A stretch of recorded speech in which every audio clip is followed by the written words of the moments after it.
May ibinebenta ng 40 pesos kada kilong bigas sa ilalim ng Rice for All program ng gobyerno. Pero pangamba ng ilang tindero, malulugi sila riyan. Yan ang unang balita ni Bea Pinlac.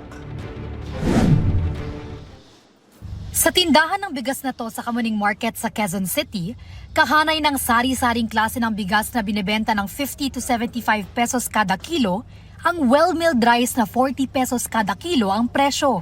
Isa ang Kamuning Market sa 5 palengke sa Metro Manila na magbebenta ng 40 pesos na bigas sa ilalim ng Rice for All program. Pati sa MRT 3 North Avenue Station at LRT 1 Monumento Station, ganito na rin ang magiging bentahan.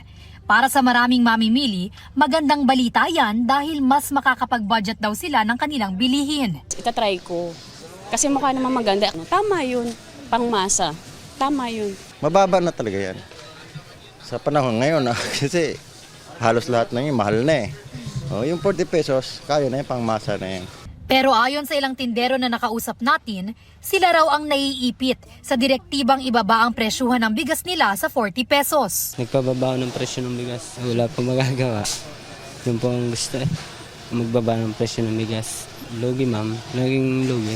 Kami ang naepektuhan. Magbibigas. Bagaman swak na sa bulsa ng ilang mamimili ang 40 pesos na bigas, hiling nila, mas maganda po kung ibababa pa nila yung presyo ng kasi kagaya namin ng mga walang trabaho yung ibang tao na gustong bumili ng bigas na mura, makakabili sila. Kung may 39, mas okay pa. Makamura ka pa. Dapat nga mas mababa pa. magbebenta rin ng 40 pesos na bigas sa mga kadiwa ng Pangulo stores na bukas Martes hanggang Sabado 8 a.m. to 5 p.m. Ito ang unang balita, Bea Pinlac para sa GMA Integrated News.